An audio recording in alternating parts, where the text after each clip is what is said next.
Sí, Joana, listo.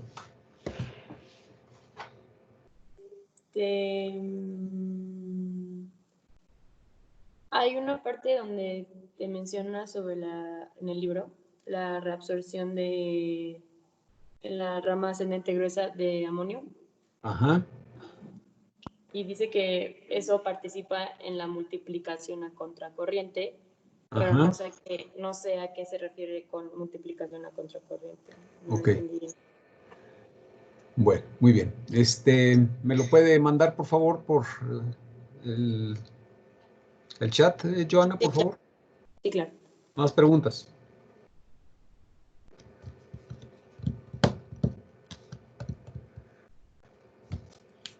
¿Más preguntas?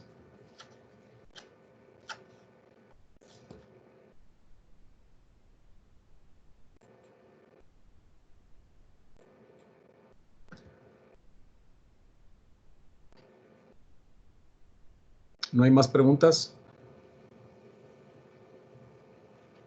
Bueno. Ok.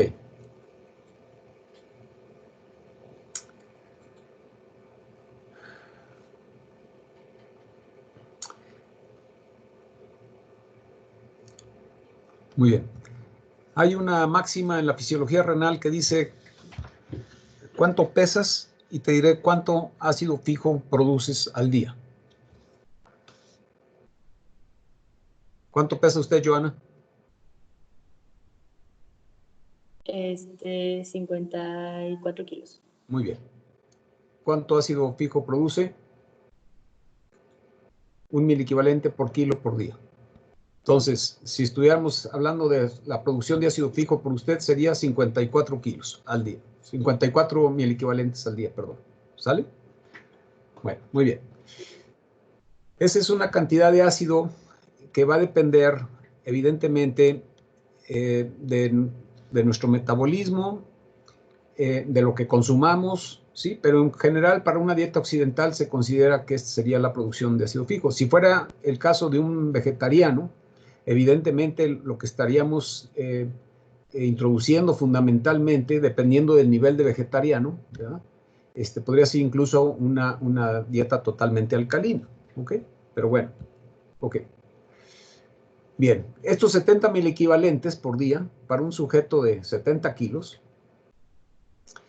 en principio tienen que ser amortiguados este ácido fijo y por lo tanto el bicarbonato es consumido. El bicarbonato que tenemos en el sistema es consumido. ¿Cuántos? 70 mil equivalentes. Ok. Pero aparte de que se amortigua estos 70 mil equivalentes de ácido con el bicarbonato, yo necesito excretar este ácido que acabo de introducir al sistema. Ok. Entonces, uno de los problemas en esto es que estos bicarbonato que yo acabo de consumir para amortiguar estos 70 mil equivalentes de ácido, pues tengo que restituirlos o regenerarlos. Entonces, se tiene que regenerar el bicarbonato usado en la amortiguación y al mismo tiempo, tengo que excretar el ácido fijo, ¿ok? Porque no me puedo quedar con ese ácido fijo, aunque ya lo haya amortiguado. Muy bien. A este mecanismo se le conoce como mecanismo de generación de nuevo bicarbonato o mecanismo de regeneración de bicarbonato. Bien. Aparte de este mecanismo de regeneración de bicarbonato, tenemos otro mecanismo que permite reabsorber todo el bicarbonato filtrado. ¿Cuánto es lo que filtro? Bueno, pues la carga filtrada por día de bicarbonato son 180 litros, la concentración plasmática 24 mil equivalentes, por lo tanto, tengo que reabsorber 4.320 mil equivalentes al día. Si ustedes se fijan, el proceso, a esto se le conoce como el mecanismo de conservación de bicarbonato. Ok. Y el mecanismo de conservación de bicarbonato es cuantitativamente mucho más importante que el mecanismo de conservación, que el mecanismo de regeneración de bicarbonato, que son en un momento dado 70 miliequivalentes los que yo tengo que regenerar de bicarbonato, porque fueron los que consumí al momento de que amortigué los 70 miliequivalentes de ácido fijo. Okay. Ambos procesos, tanto el mecanismo de regeneración como el mecanismo de conservación, requieren que la célula epitelial secrete ion hidrógeno a la luz tubular. Condición sine qua non. De manera entonces que podemos estimar cuánto ion hidrógeno es secretado a la luz tubular por día. Entonces, para conservar el bicarbonato filtrado, necesito excretar 4.320 miliequivalentes al día, que es la carga filtrada de bicarbonato. Y para regenerar bicarbonato y excretar renalmente el ácido, pues serían los 70 miliequivalentes. Total, que al día estamos secretando 4.390 miliequivalentes de hidrógeno al día, secretando 4.390 miliequivalentes al día. Bien. En algún momento de este curso hablamos de cuál era la depuración renal de ion hidrógeno. Y decíamos que para una carga filtrada de 180 litros por día, con una concentración de ion hidrógeno a pH 7.4, que corresponde a 40 nanoequivalentes por litro, la cantidad de ion hidrógeno que se filtra al día no alcanza ni siquiera un miliequivalente, 0.0072. Entonces, lo que se excreta de ion hidrógeno proviene fundamentalmente del mecanismo de regeneración de bicarbonato, es decir, los 70 miliequivalentes al día. Y si nosotros dividimos 70 miliequivalentes, que es la excreción de ion hidrógeno, entre la concentración plasmática, tenemos entonces que la depuración renal de ion hidrógeno es de 1.750.000 litros al día, o 1.215 litros al día, lo cual es un titipuchal. Bien, los iones hidrógeno que se adicionan al filtrado glomerular, que insisto, no es ni siquiera un miliequivalente al día, aparecen en la orina bajo 3 formas. Como amortiguados por buffers, como el fosfato dibásico, fosfato monobásico, que constituye lo que se conoce como la excreción de acidez titulable, los amortiguados por buffers como amoníaco-amonio, y iones hidrógenos libres, que a final de cuentas determinan el pH de la orina. De manera entonces que la mayor parte de estos iones hidrógenos que son excretados no aparecen como libres. La mayor parte de estos iones hidrógenos que se excretan amortiguados por los buffers urinarios, ya sea el de fosfato o el de amoníaco-amonio. El de amoníaco-amonio se le conoce como excreción de amonio. ¿Ok? De manera entonces que los iones hidrógeno libre en la orina pues son realmente muy pequeños, muy poca la cantidad. Estamos hablando de 4 por 10 a la menos 3 o 4 por 10 a la menos 4 miliequivalentes por litro. Eso evidentemente da cifras de pH entre 5,5 y 6,5, que es el pH urinario normal. Bien. Entonces, el pH mínimo de la orina, 4,5. 4,5 es el pH mínimo que puede. Depende, primero, de la cantidad total de ion hidrógeno excretado. Y segundo, de la cantidad de buffers, masa de buffers de fosfato y amonio disponibles en la orina. Okay. La expresión de acidez titulable habitualmente está dado por el par de fosfatos. Sin embargo, bajo ciertas condiciones patológicas, como podría ser el caso de la cetoacidosis diabética, la expresión de acidez titulable a la excreción de acidez titulable pueden contribuir otros pares amortiguadores, como son el alfa-cetoglutarato y ácido alfa-cetoglutárico, el beta-hidroxibutirato y el ácido beta-hidroxibutírico, que son parte de los cuerpos cetónicos, y entonces esos pueden contribuir a esta excreción de acidez titulable. Bien. Ok. Entonces, De la reabsorción transcelular de sodio en tubo proximal, esto ya lo hemos revisado. En tubo proximal es aproximadamente del 35 al 40%. Esto lo revisamos cuando hablamos del transporte de sodio. Y hablaremos entonces del mecanismo de conservación del bicarbonato filtrado. Y entonces, pues ustedes se darán cuenta, sucede algo muy parecido a lo que sucede con potasio cuando hay depleción de potasio. Prácticamente se reabsorbe todo el bicarbonato. 80% en tubo proximal, 10% en asa de Henle, 6 y 4, 10% en túbulo distal.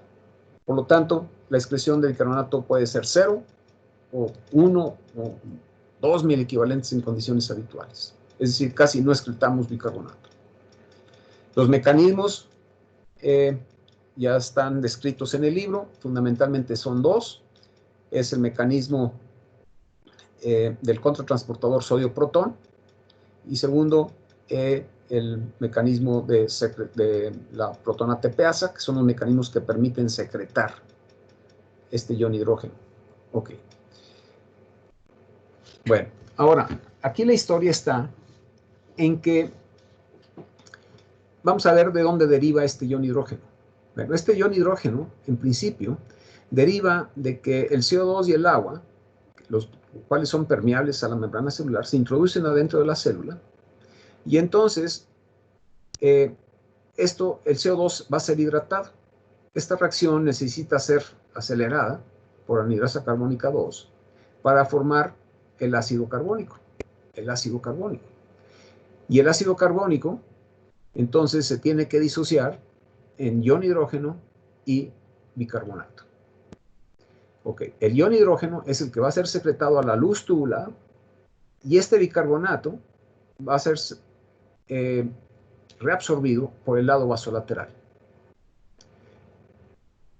Los mecanismos para que se reabsorba el bicarbonato son básicamente el cotransporte sodio-bicarbonato, este que está representado aquí, el contratransportador, que también está representado aquí, que es el contratransportador cloro-bicarbonato, que es el intercambiador de aniones 1, o uno que no está representado aquí, que es el cotransportador potasio-bicarbonato. Muy bien, entonces, mensaje. Si yo secreto un ion hidrógeno aquí, y este ion hidrógeno va a ser titulado por el bicarbonato que ha sido filtrado, en términos netos, por cada ion hidrógeno que es titulado por un bicarbonato filtrado, yo estoy conservando un bicarbonato del otro lado. Es decir, este ion hidrógeno va a ser titulado por el bicarbonato Rodríguez, pero lo que yo voy a conservar acá es el bicarbonato Martínez. Los dos son bicarbonatos, pero no es que el bicarbonato haya pasado de aquí hasta acá de manera transcelular, no. Es que de acuerdo a esta reacción, entonces este bicarbonato que titula este ion hidrógeno, por cada ion hidrógeno que es titulado, entonces yo conservo un bicarbonato en el lado vasolateral. Muy bien. Este bicarbonato, una vez que titula el ion hidrógeno, pues forma ácido carbónico y nuevamente este es deshidratado por otra anhidrasa carbónica que existe en el borde del cepillo, que es la anhidrasa carbónica 4. Okay. Los diuréticos proximales que son inhibidores de la anhidrasa carbónica actúan precisamente en este sitio. Actúan aquí y actúan acá. ¿Ok? Muy bien. Bien, ya hemos hablado de en dónde se secreta ion hidrógeno, células intercaladas C, en dónde se secreta bicarbonato, células intercaladas B. Muy bien, y en conducto colector y conducto conector, bueno, déjenme decirles, este mecanismo de conservación de bicarbonato se da en tubo proximal, porción ascendente gruesa base de Henle, tubo contorneado distal y conducto colector. ¿En qué proporciones? En estas proporciones que están aquí. Ok, muy bien. Ok. En conducto conector y conducto colector tenemos aparte la reabsorción de bicarbonato que es independiente de sodio para el caso de la célula intercalada A. ¿Ok? Muy bien. ¿Por qué decimos que es independiente de sodio? Porque a diferencia de lo que sucede en tubo proximal, en el que se reabsorbe sodio con el bicarbonato en lugar de cloro, ¿sí? Entonces aquí lo que tenemos es una secreción de ion hidrógeno, ¿ok? Que puede ser tomada ya sea por la protona tepeasa o por la potasio protona tepeasa, ¿ok? Y entonces, por cada bicarbonato que sea titulado aquí, voy a estar conservando un bicarbonato acá, ¿ok? Esto sucede en la célula intercalada tipo A. La célula intercalada tipo B solamente es llamada a participar cuando lo que yo necesito es excretar bicarbonato. ¿Cuándo necesito excretar bicarbonato? Pues cuando tengo alcalosis metabólica, en principio. Y esta célula intercalada B, si ustedes recuerdan, lo único que tiene es invertido esta protona tepeasa y este intercambiador. De manera entonces que tengo ahora este contratransportador clorobicarbonato en el lado apical, y cuando está en el lado apical, este contratransportador se conoce con el nombre de pendrina, mientras que la protona tepeasa ahora está en el lado vasolateral. Aquí ahora, este contratransportador bicarbonato-cloro me permite sacar el bicarbonato y meter el cloro. ¿Ok? De hecho, este mecanismo es el que participa en un momento dado, puede participar en la reabsorción tubular de cloro. Bien. Ok.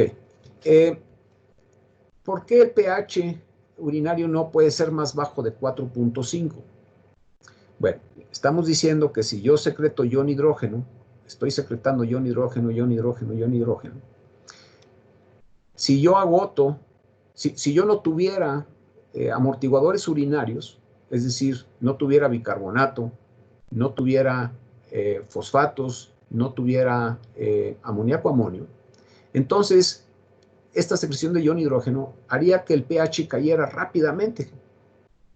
¿Sí me explico? Porque precisamente los amortiguadores lo que hacen es intentan o amortiguan los cambios de pH. Si no tengo amortiguadores, el pH no es amortiguado y entonces cae. Y si cae a 4.5, significa que yo tengo una concentración 1000 veces mayor de ion hidrógeno en la luz tubular con respecto al peritúbulo. En ese caso, lo que sucede es que tengo reabsorción de ion hidrógeno, porque el pH es 1000 veces mayor aquí que acá. Y aunque la unión estrecha en general es bastante impermeable al ion hidrógeno, cuando las concentraciones son muy altas, esto permea, aunque sea poco, pero permea. ¿Qué estoy diciendo con esto? Que si yo alcanzo un pH de 4.5, a la misma velocidad que secreto ion hidrógeno, estoy reabsorbiendo ion hidrógeno, de manera que el transporte neto de ion hidrógeno es 0. Muy bien. Hay diferencias entre la tolerancia de bajar el pH en el tubo proximal y en el tubo distal. En el tubo distal es hasta 4.5, en el tubo proximal es hasta 6.5. Lo que quiere decir es que la unión estrecha es más permeable a ion hidrógeno en el tubo proximal que en el distal. Ok. ¿Cómo se controla la reabsorción de bicarbonato? Entonces, los sitios primarios de control es el tubo proximal y el conducto colector. ¿Ok? Y la acidosis metabólica o respiratoria, que se caracterizan por el hecho de que la acidosis metabólica tiene disminución en la concentración de bicarbonato y la respiratoria aumenta en la presión parcial de CO2, aumenta la reabsorción del bicarbonato por acidificar el interior de la célula y promover la inserción de transportadores ácido-base en las membranas. ¿Cuáles? Pues el contratransportador sodio-protón en parte apical, la protona tepeasa en conducto colector apical, el cotransportador sodio-bicarbonato en las porciones vasolaterales. Muy bien. Aparte de este efecto directo que tiene sobre la acidificación urinaria, la acidosis induce aumento en la secreción de endotelina, aumento en los niveles de cortisol, aumento en angiotensina y aumento en PTH. ¿Okay? Todas estas 4 cosas, a final de cuentas, lo que van a hacer es insertar el cotransportador sodio-protón y el cotransportador sodio-bicarbonato, fundamentalmente en tubo proximal. La alcalosis metabólica hace exactamente lo opuesto. ¿Ok? Ok. Otros factores que influencian el transporte de ion hidrógeno y bicarbonato, pero que no están primariamente involucrados en la regulación del balance ácido-base, son los siguientes. Primero, el bicarbonato muestra umbral renal. Umbral renal, 26 a 28 miliequivalentes, es el umbral renal. Daphne Suchay, ¿me puede decir qué es umbral renal? Es la concentración a la que por arriba de esa se va a empezar a excretar la sustancia. Muy bien, ok. Y habíamos visto o aprendido que para el caso de glucosa, el umbral renal, pues era de 180 miligramos por decilitro, ¿verdad, Daphne? Sí. Ok, muy bien. Pero ahí este umbral, en principio, y el transporte máximo dependía de unos transportadores que existían en tubo proximal. ¿Cierto? Sí. Bueno, SGLT2 y SGLT1. Ok. En el caso del bicarbonato, el transporte máximo es el transporte máximo nefronal de toda la nefrona. De toda la nefrona. Estamos hablando de el transporte máximo que se da a lo largo de toda la nefrona, no solamente en el tubo proximal. Y ese transporte máximo define el transporte máximo y evidentemente el umbral. ¿Ok? Punto de concepción muy importante. Muy bien. Entonces, muestra umbral renal en el orden de 26 a 28. Por arriba de esto empieza a excretarse bicarbonato en la orina. La reabsorción de bicarbonato muestra balance glomérulo tubular y balance túbulo tubular. Pues sí, era esperado. Glomérulo tubular porque si se reabsorbe con sodio el bicarbonato en tubo proximal, pues tiene que tener balance y luego pues balance túbulo tubular. Y el estado de volumen líquido celular modifica inversamente la reabsorción de bicarbonato a través de modificar el balance y el sistema renina-angiotensina. ¿Qué quiere decir esto? Depresión de volumen. La depresión de volumen, Daphne, ¿aumentará o disminuirá la reabsorción proximal de sodio?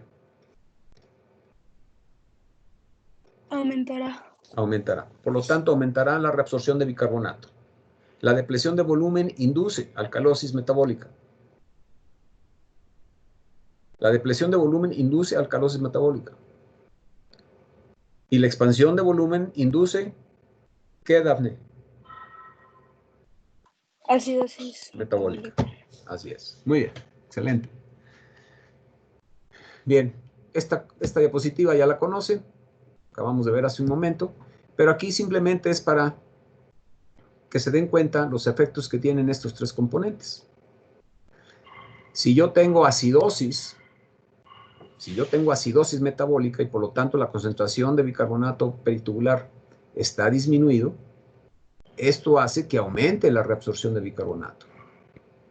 ¿Ok? Decíamos que esto es un efecto de la acidosis aguda. Ok. Muy bien.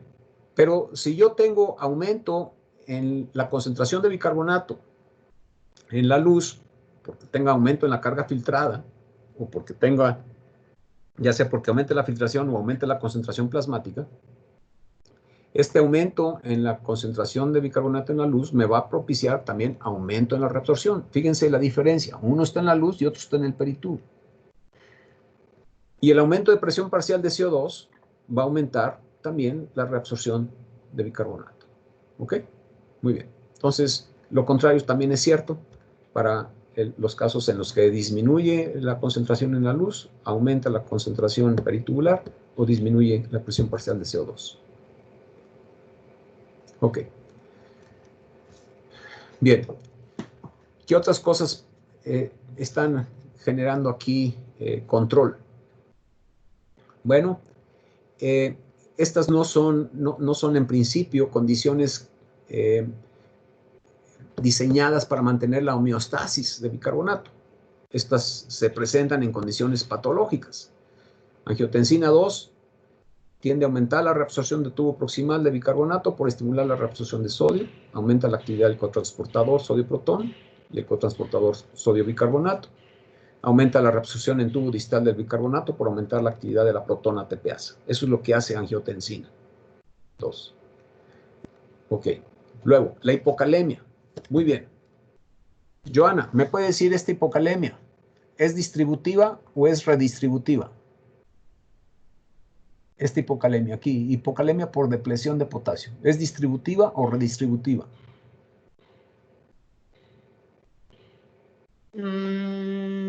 ¿Distributiva? Distributiva. ¿Qué significa esto?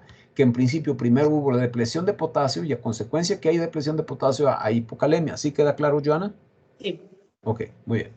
Entonces, la hipocalemia por depresión de potasio aumenta la reabsorción proximal de bicarbonato porque en principio se acidifica el interior celular. ¿Sí? ¿Qué estoy diciendo con esto? Si me permiten, lo que estoy diciendo aquí es precisamente esto que estábamos poniendo aquí. Si yo tengo depresión de potasio, voy a tener hipocalemia, ¿ok? Esto va a hacer que yo meta ion hidrógeno a la célula tubular y esto va a permitir que aumente la secreción de ion hidrógeno. Y si aumento la secreción de ion hidrógeno, esto será titulada por el bicarbonato y entonces tendré mayor secreción, mayor titulación de bicarbonato y mayor conservación de bicarbonato. Por eso tengo alcalosis consecutiva a esto. ¿Sí me sigue, Joana? Sí. Ok, muy bien. Bien.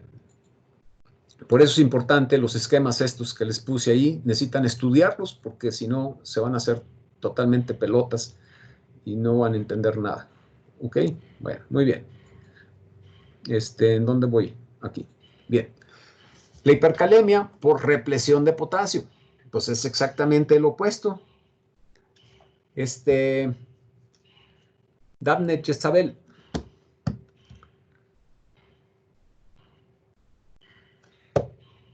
Daphne Chesabel, ¿está por ahí? Karen.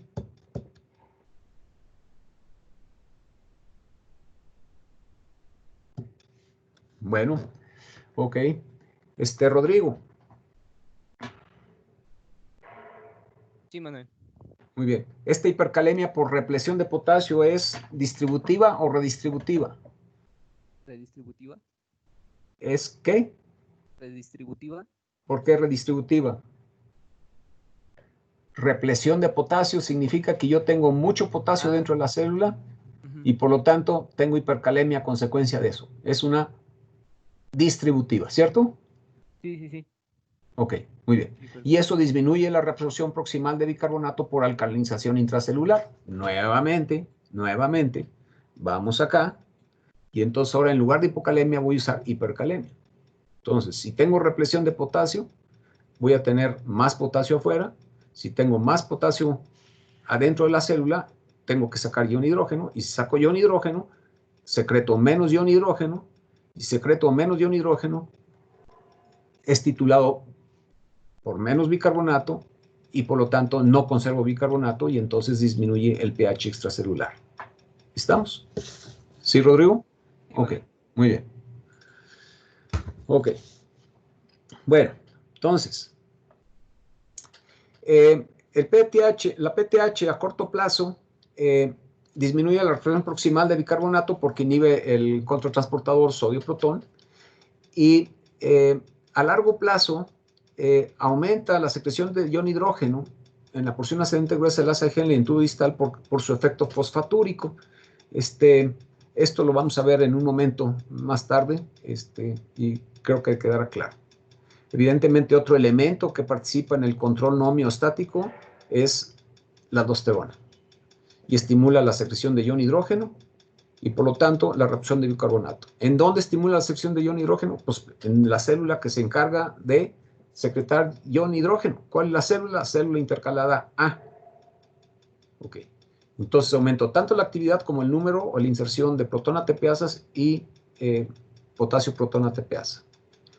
La vía indirecta es sobre la reabsorción de sodio por la célula principal. ¿Por qué? Porque al aumentar el voltaje transepitelial, entonces, con luz negativa, esto aumenta la actividad de la protona ATPasa en la célula intercalada de tipo A. De manera entonces que indirectamente el aldosteronismo, al aumentar la diferencia de potencial transepitelial para potasio, también lo hace para ion hidrógeno. Bien, esta tabla habla de los factores que influencian la secreción de ion hidrógeno por la nefrona. Y no es otra cosa más que una síntesis de lo que acabo de mencionar. Puedo aumentar la secreción de ion hidrógeno o puedo disminuir la secreción de ion hidrógeno. Y hay elementos primarios y elementos secundarios. Los secundarios no están directamente diseñados para mantener el balance ácido-base. Los primarios sí. Entonces ya dijimos, ¿qué aumenta la secreción de ion hidrógeno? Pues la acidosis metabólica, la acidosis respiratoria. Y la tabla la traigo porque en ese caso, toda la nefrona participa en la secreción de ese ion hidrógeno. A diferencia de lo que sucede, por ejemplo, en los casos secundarios. El incremento en la carga filtrada, pues lo que va a modificar es la secreción de ion hidrógeno, pero en el tubo proximal. La disminución de volumen extracelular va a modificar la secreción de ion hidrógeno en el tubo proximal. La angiotensina en el tubo proximal. Sin embargo, aldosterona va a aumentar la secreción de ion hidrógeno, pero en el conducto colector. Y la hipocalemia en principio tiene efecto básicamente proximal. Entonces, es importante concebir que la secreción de ion hidrógeno, como se puede dar en toda la nefrona, puede ser selectiva dependiendo de qué es lo que lo esté provocando, tanto para el caso de incremento como para el caso de disminución. Bien. Hipocalemia, evidentemente aquí se refiere por depresión corporal de potasio, o sea, hipocalemia distributiva o hipercalemia distributiva. Bien. Entonces ya dijimos, de estos 4.320 miliequivalentes que se filtran, 80% es tubo proximal, 10% ascendente gruesa de Helling, 6% tubo cortical y 4% conducto colector. Así se reabsorbe prácticamente todo el bicarbonato filtrado. ¿Qué factores aumentan la conservación del bicarbonato filtrado? Ya lo dijimos, la disminución de volumen intracelular, el aumento en angiotensina, aumento en la presión parcial de CO2, la depresión de potasio con hipocalemia consecutiva. Muy bien. Ok. Y hay una condición, la cual utilizo yo para que quede más claro toda esta historia, que es hablar sobre las acidosis tubulares renales. A ver, deje ponerlos en contexto. Dejen ponerlos en contexto. Voy a hacer aquí un paréntesis. Muy bien. Entonces, cuando yo tengo acidosis metabólica,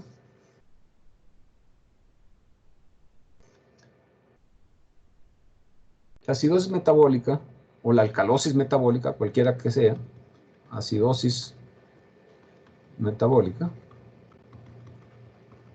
puede ser de origen no renal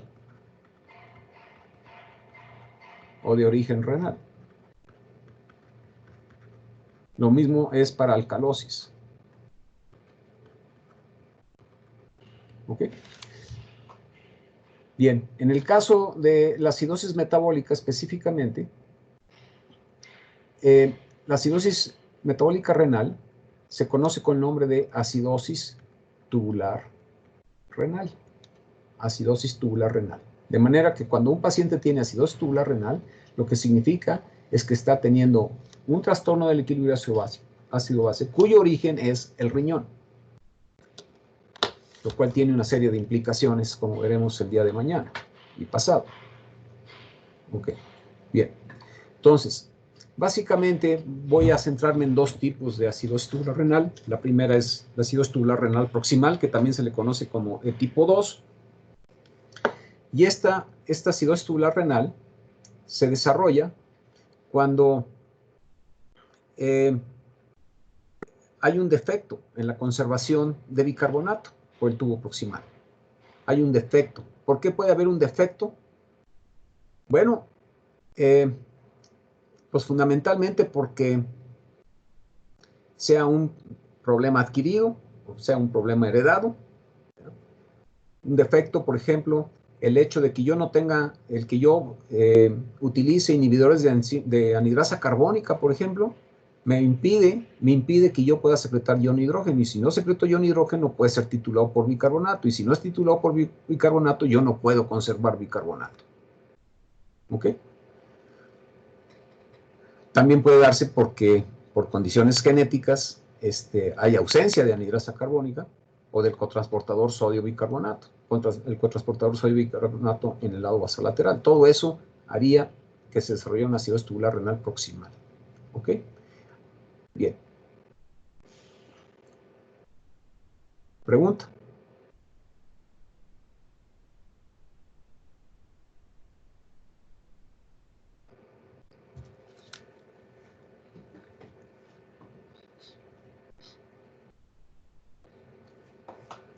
¿Alguien tiene la respuesta? Disminuido. Disminuido, evidentemente que disminuido, ¿verdad? Disminuido. Ok, disminuido. Ok. Bien, voy a analizar aquí rápidamente esta tabla. Bien, filtración glomerular 180 litros al día. En una circunstancia normal, tengo una concentración de 24 miliequivalentes por litro de bicarbonato, tengo esta carga filtrada. Ya dijimos que esta carga filtrada se va a reabsorber a todo lo largo del tubo de la nefrona en diferentes porcentajes, 80, 10, 6 y 4%. Muy bien. Entonces, para este caso, el umbral renal es de 26 a 28 miliequivalentes por litro. Ok. La concentración inicial, 24 miliequivalentes. 24 por 180 son 4.320. Bien. Y entonces, ¿cuánto excreto de bicarbonato? Pues entre 0 y 1 miliequivalente, si bien le va al riñón. La excreción fraccional de bicarbonato, pues en esencia es 0. En esencia es 0. Entonces, normalmente yo reabsorbo todo el bicarbonato filtrado y aparte voy a excretar una cierta cantidad de bicarbonato a través de acidez titulable y excreción de amonio. 30 más 40, 70 miliequivalentes. Los 70 miliequivalentes que habíamos dicho desde un principio. ¿Sí, Joana? Sí, Manuel. En este caso, usted estaría excretando 56 miliequivalentes por día. ¿Estamos? A través de acidez titulable y excreción de amonio. ¿Sí? Ok. Bueno, ¿qué pasa en acidosis tubular de tipo 2 o proximal? Mi problema es que no puedo conservar bicarbonato. Tengo un defecto para la conservación. Muy bien.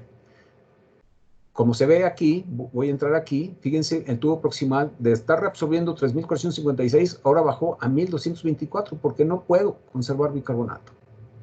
Pero dado que tengo balance túbulo-tubular, este bicarbonato que no puedo reabsorber aquí, se va a reabsorber en los siguientes segmentos. Fíjense, de 10 a 21, de 6 a 14, de 4 a 9.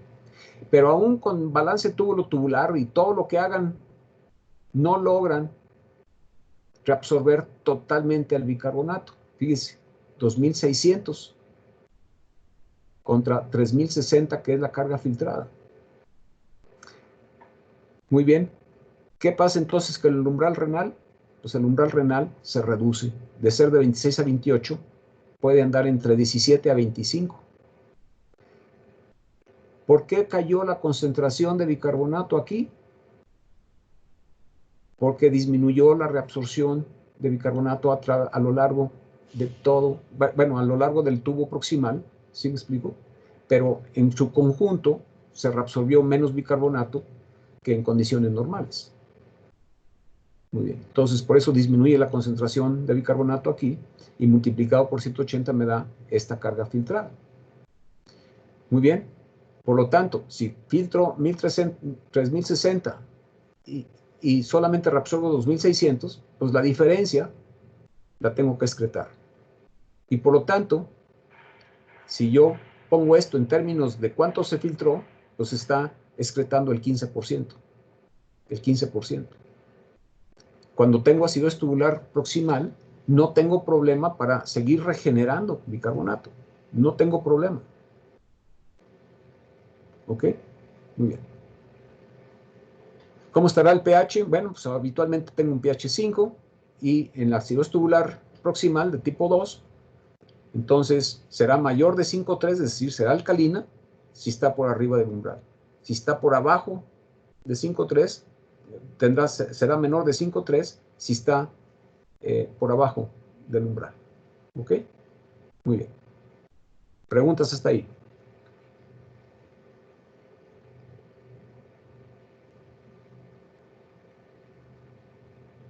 Ok. Muy bien. Entonces, aquí tienen ustedes esta gráfica que es la concentración plasmática contra la excreción. Esta gráfica ya la hemos visto desde un principio y lo que está diciendo es que la excreción de bicarbonato es 0 hasta que no se alcanza el umbral. El umbral está entre 26 y 28. Y en acidosis tubular tipo 2, el umbral anda acá entre los 17, 18 mil equivalentes. ¿Ok? ¿Preguntas? Bien. Ok. Y esto entonces permite entender por qué en el síndrome de Fanconi pues hay bicarbonaturia y a consecuencia de eso, pues acidosis. El síndrome de Fanconi hay una disfunción generalizada del tubo proximal, ¿ok? Sin que exista compromiso glomerular y por lo tanto tengo una acidosis tubular renal de tipo 2 porque no soy capaz de conservar mi bicarbonato filtrado. ¿Preguntas? Bien. Brenda Susana, ¿podría explicar por qué cada que se excreta ion hidrógeno se sintetiza y reabsorbe bicarbonato? A ver, Brenda, necesito...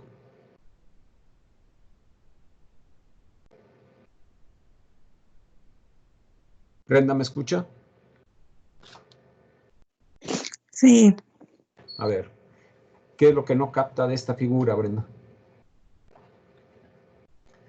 Lo que estoy diciendo aquí es que a final de cuentas el ion hidrógeno y el bicarbonato que se forman dentro de la célula,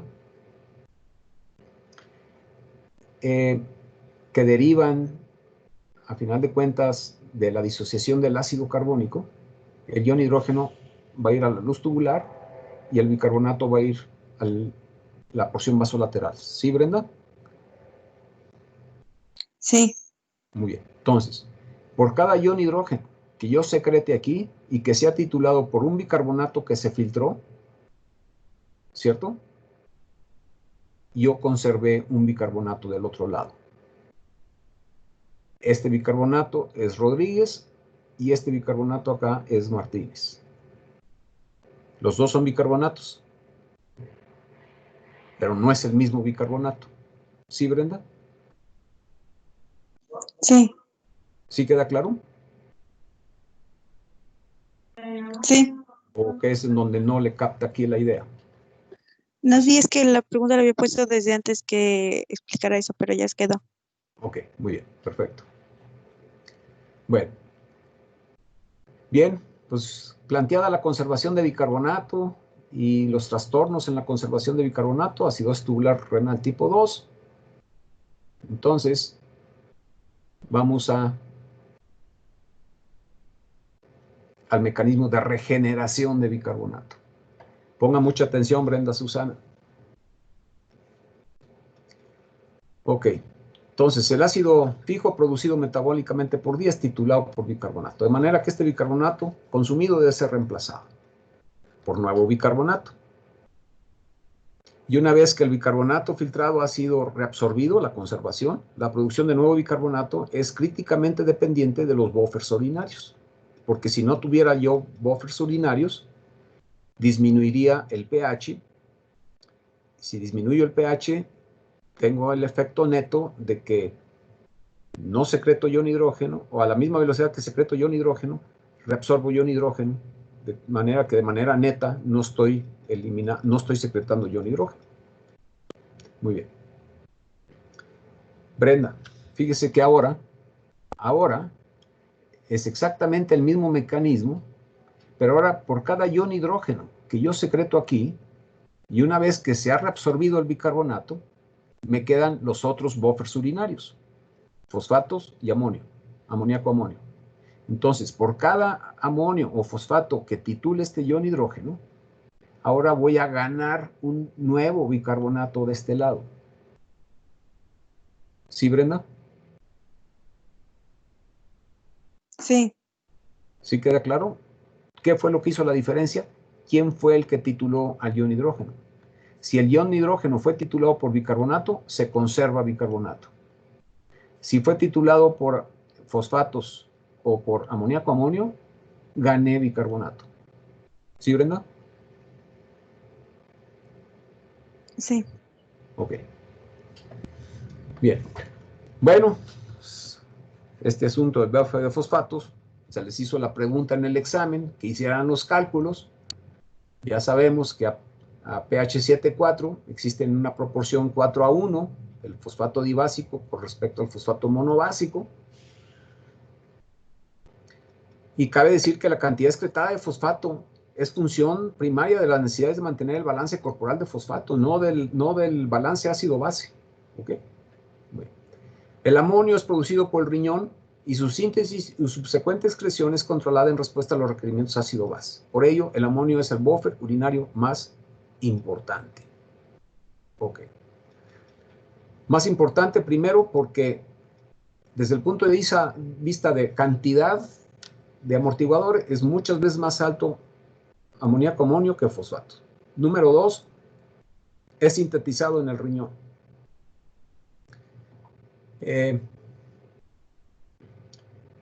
Número 3, en condiciones de trastornos ácido-base se puede modificar la síntesis y la excreción de amonio. ¿Ok? Bien. Dicho rápido, la producción de amonio, para que haya producción de amonio que se sucede en el riñón, se necesita que al riñón llegue glutamina desde el hígado, ácido fijo, que ingresen por la arteria renal, y en el riñón, entonces, la glutamina va a ser manejada por la glutaminasa para formar glutamato, ¿ok? Y por cada glutamina que degrade la glutaminasa, voy a generar 2 iones amonio y 2 iones bicarbonato. 2 iones amonio y 2 iones bicarbonato.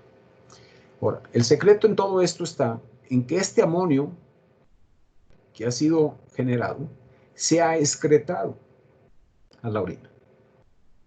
Porque si no es excretado, entonces este amonio es tomado por los vasa recta, allá en la médula renal, y regresado a la circulación, va a llegar al hígado, y este amonio va a ser usado por el hígado para formar urea.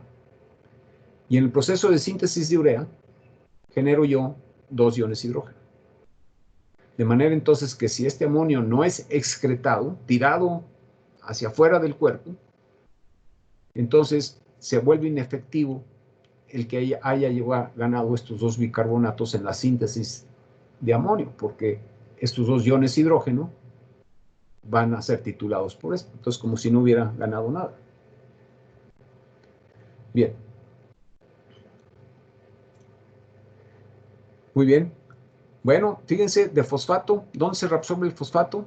80% tubo proximal, tubo contorneo distal, el 10%. ¿Ok? Muy bien. Entonces, una vez que se ha reabsorbido, por lo que me queda aquí es lo que me queda para poder amortiguar a nivel distal. Bien. ¿Cuál es el manejo renal de amonio? Bueno, pues es bastante simple. Ya decíamos, la glutamina produce amonio, el anión glutarato, a final de cuentas este es transformado en 2 bicarbonatos. Por cada glutamina, 2 amonios y 2 bicarbonatos. El amonio, ya decíamos que el amonio, por tener carga positiva, difícilmente permea la membrana.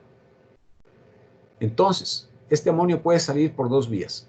Una, por amoníaco, que sí permea la membrana, u otra, que le pida permiso al contratransportador sodio-protón de utilizar el sitio del ion hidrógeno para poder ser secretado. Entonces, una vez que ingresa este amoníaco al túbulo y el pH del túbulo proximal es de 6,5 contra 7,5, pues automáticamente se forma amonio y una vez estando adentro ya no puede reabsorberse. De manera entonces que se secreta amonio en el tubo proximal. Ok. Y este viaja hasta que llega a la porción ascendente gruesa del asa de Henle, donde va a ser reabsorbido. Una parte va a ser reabsorbido de manera pasiva, en la porción ascendente, y otra, más importante, en la porción ascendente gruesa. Y esta reabsorción de bicarbonato va a utilizar como mecanismo de transporte al cotransportador sodio-potasio 2-cloros. Y entonces ahora le pide permiso al potasio de ocupar su espacio. ¿Preguntas? No, bueno, cuando se utilizan diuréticos de asa, se inhibiría esa bomba, ¿no? Claro. Entonces, ¿cómo afectaría Pues que el amonio? ahorita vamos a llegar. Ahorita vamos a llegar a eso. ¿Sí me explico? Muy bien. Sí. Permítame, ahorita llegamos a eso. Muy bien. Entonces, este amonio que ha sido transportado por la porción ascendente gruesa del asa de Henle pasa al intersticio. Joana, Yasmín, este amonio va a formar parte, junto con el sodio, con la urea, el potasio, de los compuestos o solutos que forman el gradiente córtico medular de osmolaridad. Ok. Y por lo tanto participa también el amonio en la generación del gradiente córtico medular. Y por lo tanto participa o también es utilizado por el mecanismo multiplicador por contracorriente, que es el que genera el gradiente córtico medular. Ok.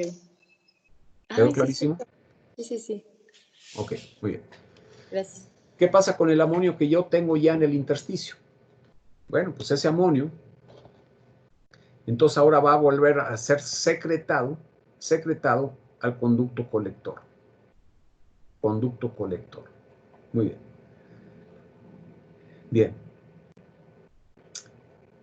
Bien. Ok. Aquí el punto está en que el amoníaco pues, es liposoluble, mientras que el amonio no es liposoluble. Y ya sabemos que a los pHs que conocemos, pues está más, el amonio está más en forma el par está preponderantemente en la forma de amonio más que de amoníaco, pero el que difunde es el amoníaco. ¿Ok? Muy bien. Y entonces, pues ya sabemos esta historia, ya hicimos los cálculos, y entonces ya sabemos que el amoníaco es el que permea aquí, una vez que se titula, porque hay un pH ácido en la luz tubular, se forma más amonio, entonces esto se le conoce como difusión no iónica, y una vez que se forma el amonio, esto se queda atrapado en la luz tubular y entonces se excreta. ¿Ok? Muy bien. Ok. Punto importante es que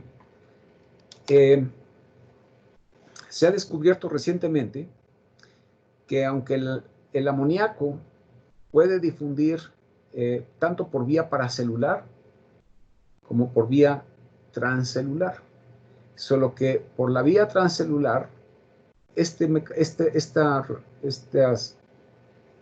secreción de amoníaco aquí se da a través de unas glicoproteínas que se conocen como RH. Exactamente, es de la misma familia de glicoproteínas que determinan el antígeno RH sanguíneo.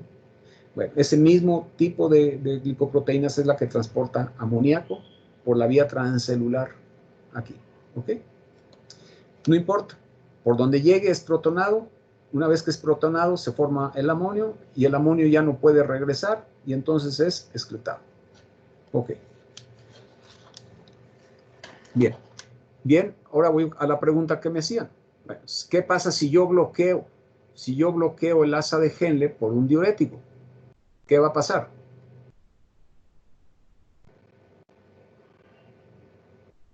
¿Quién fue el que me hizo la pregunta? Claro, yo. ¿Qué va a pasar? ¿Quién? ¿Usted, Gerardo? ¿Usted fue el que me hizo la pregunta? Bueno, a ver, ¿qué va a pasar? Pues aumentaría aún más la secreción de amoníaco, digamos. Bueno, aquí tenemos un problema diverso. Primero, va a resultar que no se va a poder reabsorber en la porción ascendente gruesa el asa de Henle, ¿cierto? ¿Ok?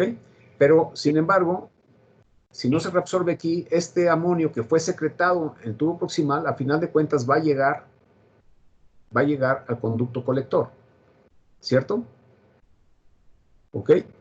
Entonces, voy a excretar más amonio, sí, voy a excretar más amonio, pero el problema es que ese amonio ya viene como amonio desde el tubo proximal, de manera entonces que yo no puedo titular el ion hidrógeno que se está produciendo a nivel distal. ¿Sí me explico? Porque ya está como amonio. ¿Sí me sigue? Sí. Ok. Y entonces eso induce otro tipo de acidosis tubular, ¿sí me explico? Que se llama acidosis tubular distal o de tipo 1. ¿Ok? Muy bien. Sí. Por cada amoníaco excretado, un nuevo bicarbonato ha sido agregado al volumen líquido extracelular. Todo el bicarbonato derivado de amoniogénesis en tubo proximal no constituye regeneración de bicarbonato hasta que el amonio sea excretado. Es decir, todo este bicarbonato aquí no se considera que ha sido regenerado hasta que el amonio no ha sido excretado. ¿Ok? Muy bien. Bien. Entonces, el ion hidrógeno secretado en conducto colector solo previene que el amoníaco sea retornado al hígado y convertido en urea. En este momento hay regeneración de bicarbonato. ¿Y qué controla la producción renal y excreción renal de amonio? Pues agua pasa por mi casa, el pH extracelular, las concentraciones de potasio. pH extracelular. Acidosis sistémica induce y estimula la glutaminasa. Local requiere varios días para su completa adaptación. Así la producción de amonio es aumentada a la vez que la generación de nuevo bicarbonato también. Durante la alcalosis la producción de amonio disminuye. Y nuevamente, hipercalemia por represión de potasio, es decir, hipercalemia distributiva, inhibe la producción de ion hidrógeno. ¿Por qué? Porque ya dijimos que cuando hay represión de potasio, entonces tengo alcalinización intracelular, y si tengo alcalinización intracelular, entonces no puedo producir amonio. Lo contrario también es cierto en el caso de hipocalemia. Bien. ¿En qué tanto participa los dos amortiguadores en trastornos de acidosis? Bueno, aquí tienen ustedes una gráfica donde se muestra la participación para el caso de un sujeto normal y un sujeto que tiene acidosis, dice aquí, por 4 días. 4 días. Esto ya es una acidosis crónica. Ok. Entonces, habitualmente, 70 miliequivalentes es lo que excreto de ion hidrógeno por este paramortiguador. ¿Cuánto contribuye fosfatos? 30 miliequivalentes por día. ¿Cuánto contribuye amonio? 40 miliequivalentes por día. En total, 30 más 40, 70. Ok, pero ¿qué pasa cuando yo estoy en acidosis? Por ejemplo, cetoacidosis diabética. Pues aquí aumenta la producción de ácido fijo. Y entonces, la contribución de los amortiguadores en este proceso, pues se va a ir modificando con el tiempo. ¿Por qué? Porque el de fosfatos llega un momento en el que, aunque crece, ya no puede crecer más. Sin embargo, el de amonio, se puede ir sintetizando más amonio y entonces eso me permite eliminar más ion hidrógeno. Entonces, fíjense, tengo una cetoacidosis diabética con una producción de 500, excreción de acidez titulable de 100 y excreción de amonio de 400. Prácticamente logro compensar la producción de ácido fijo con la excreción de ácido fijo. Pero ¿qué pasa en insuficiencia renal crónica? Es decir, cuando se echan a perder las nefronas, pues la producción de ácido fijo puede ser semejante, 70, pero ahora no puedo secretar ion hidrógeno. No puedo secretar ion hidrógeno. Y no puedo secretar ni para conservar ni para regenerar bicarbonato. Y para el caso de la regeneración, pues disminuye la acidez titulable y disminuye la excreción de amonio. Estamos fritos. En insuficiencia renal crónica voy a acumular ion hidrógeno, y voy a caer en acidosis metabólica. Bien, entonces, todo el secreto en la regeneración de nuevo bicarbonato radica en que el ion hidrógeno sea titulado por otros amortiguadores que no sean el bicarbonato. ¿Sí, Brenda, Susana?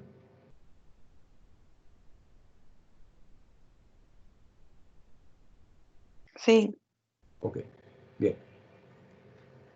Entonces, tengo acidosis tubular renal tipo 1, cuando se desarrolla acidosis metabólica por un defecto en la secreción tubular renal de ion hidrógeno. O en el caso que yo pueda tener un aumento en la permeabilidad a ion hidrógeno, porque si tengo aumento en la permeabilidad a ion hidrógeno, entonces este ion hidrógeno se va a regresar. Ello reduce la acidez titulable y la excreción de amonio.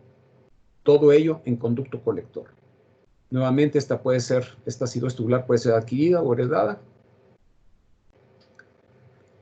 Y bueno, pues la heredada fundamentalmente porque se pierde la actividad del cotransportador de aniones o porque se pierde la actividad de la protona TPasa o se disminuye. ¿Ok? Muy bien. Ok. Y entonces, para contrastar esto con lo que sucede en la acidosis tubular renal tipo 2, en la tipo 1, ahora mi carga filtrada va a ser de 1800 miliequivalentes por día. ¿Por qué? Porque mis concentraciones de bicarbonato van a estar bajísimas. De bicarbonato en plasma. Bueno, ¿aquí qué pasó? Bueno, pues si la carga filtrada es baja, el tubo proximal va a seguir absorbiendo el 80% como normalmente.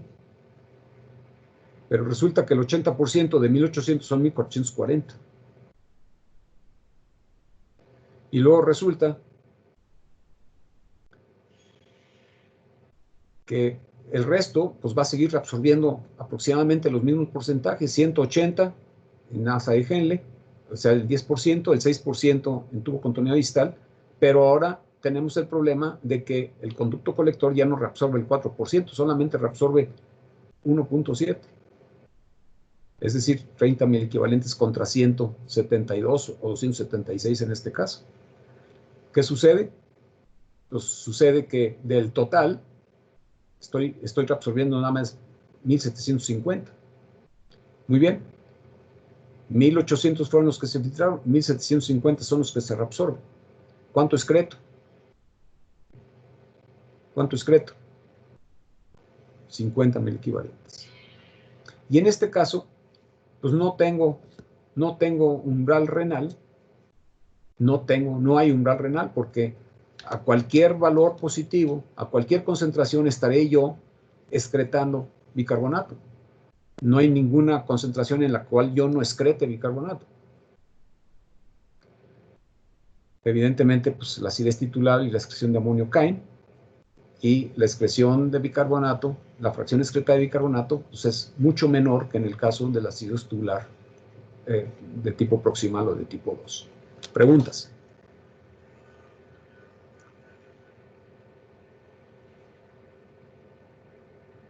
¿No hay preguntas?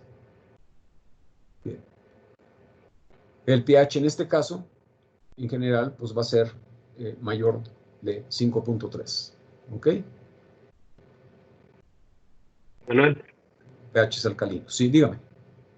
entonces en estos casos donde la capacidad de filtración está disminuida, también No, se vería lo mismo. a ver, la capacidad de filtración no está disminuida. Todos estos filtran, tienen filtración glomerular normal. Tienen cargas filtradas distintas. ¿Sí me explico Ah, o no? Es que usted me dijo, la capacidad de filtración está disminuida. No. Podría tener yo estos tres problemas con filtraciones glomerulares normales. Filtración glomerular de 180 litros por día, en los tres casos. ¿Sí? Lo que estoy haciendo es disminuyendo la carga filtrada porque está disminuyendo la concentración en plasma. ¿Sí, Gerardo? sí. ¿En dónde Bueno, está la duda? de todos modos, por ejemplo, si hiciéramos una nefrectomía unilateral, ¿esto afectaría en algo a este proceso? Bueno, ¿usted qué cree? Pues sí, porque pues A se ver, pues, vería en disminuido. principio no habría problema, porque si usted le quita un riñón, está filtrando la mitad, ¿cierto?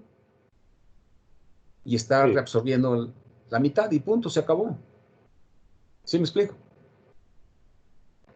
Ah, ok. ¿Sí me explico? ¿Sí? Sí. Ok, muy bien. O sea, el que es donador de un riñón no va a caer en acidosis tubular renal. ¿Sí?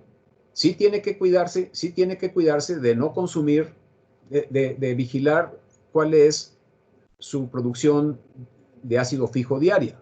¿Sí me explico? Sí. ¿Sí, Gerardo? Ok, muy bien. Y entonces, en el caso del tipo 1, si ustedes se fijan, a cualquier concentración tiene una cierta excreción. A cualquier concentración tiene una cierta excreción. No tiene umbral renal en la de tipo 1, mientras que la de tipo 2 sí tiene umbral renal. Muy bien. Bueno, entonces, para saber cuánto se excreta de manera neta, cuánto ácido se excreta de manera neta, pues se genera esta ecuación, que es muy importante. Hay que aprendérsela. La excreción ácida neta es igual a la excreción de acidez titulable más la excreción de amonio, menos la excreción de bicarbonato, más el pH urinario. La realidad aquí es que el pH urinario se ignora, porque aunque el pH pueda ser bajo, la cantidad de ion hidrógeno es pequeñísima y puede ser insignificante o puede no ser tomada en cuenta.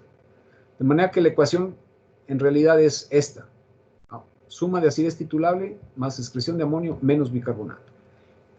¿Qué dice esto? Bueno, pues acidez titulable y excreción de amonio hablan de la regeneración de bicarbonato.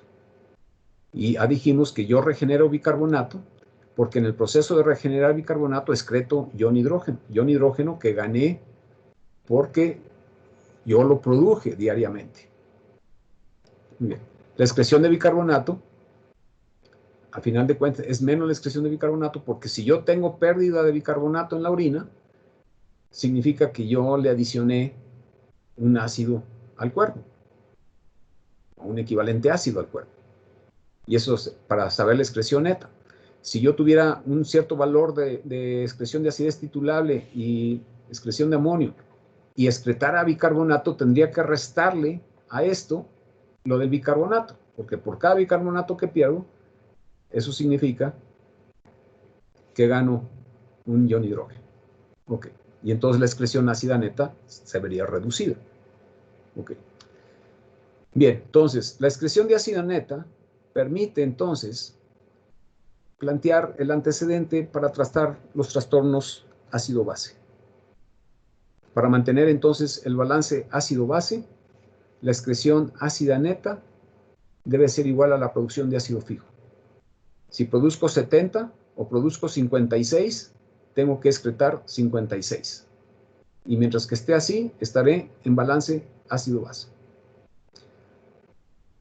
Si la producción de ácido fijo es mayor que la excreción de ácido neto, ya sea por excreción de ácido titulable, excreción de amonio, restándole bicarbonato, entonces caeré en acidosis metabólica. Y por otro lado, si la excreción de ácido neto es mayor que la producción de ácido fijo, pues caerá en alcalosis metabólica. ¿Preguntas?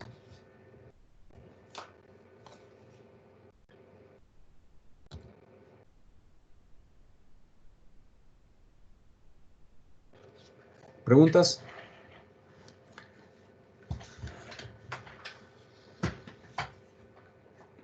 Bueno. Ok. Permítanme un segundo.